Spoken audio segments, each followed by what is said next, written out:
If attempts to resolve the problem are going nowhere, the next step is to file an application with the tribunal. Applications may be filed with the tribunal online, by mail, or in person at the tribunal's office. Application forms are available online on the tribunal's website. Here is the form generally used to make an application. On the form, indicate the address of the dwelling in question, as well as the names of the parties involved. The plaintiff is the person filing the application, and the defendant is the person against whom the application is being filed.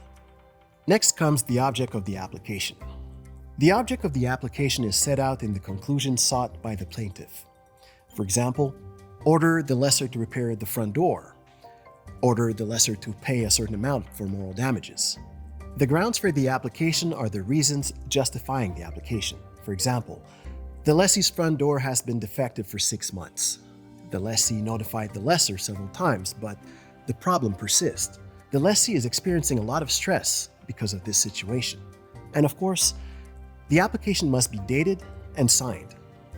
It's important to properly identify the objects and grounds for the application because the hearing will only be about what is being requested and what is being alleged on the form. If you would like help with preparing an application, you can make an appointment with an information clerk or consult a lawyer.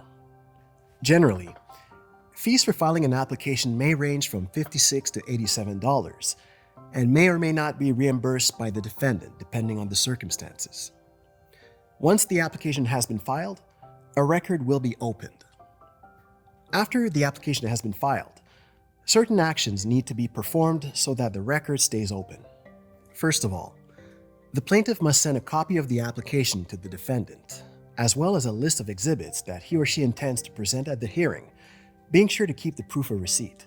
This could be a proof of receipt of registered mail, a bailiff's report, an acknowledgement of receipt, or any other document attesting to the receipt of documents.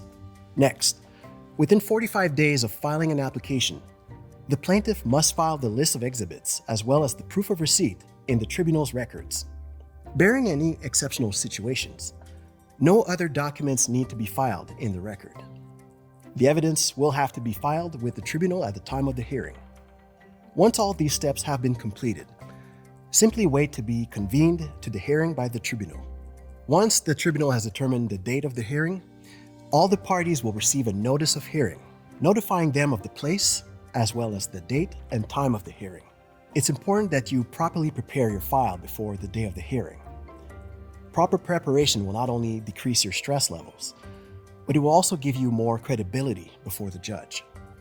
You must prepare 3 copies of each piece of evidence that you intend to present.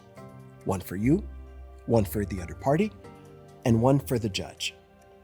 On the day of the hearing, you will have to wait in the tribunal's waiting room until you are called and told what room to go to. At the beginning of the hearing, if the judge does not do so him or herself, you can ask him or her to explain how the hearing will proceed. The judge has a duty to make sure that all parties have a clear understanding of the process and the important issues of the hearing. Generally, it's the plaintiff who presents his or her evidence first. Then, it is the defendant's turn. It is important to respect when it is your turn to speak so as to not interfere with the proceedings. When it's your turn to present your evidence, be sure to do so coherently and credibly. At each stage, ask yourself if what you wish to present is relevant to the content of the application. The judge could refuse to listen to you or allow you to present evidence if he or she considers it irrelevant and unrelated to the application. Lastly, always keep in mind that it is not the quantity of evidence presented that will work in your favor, but its quality.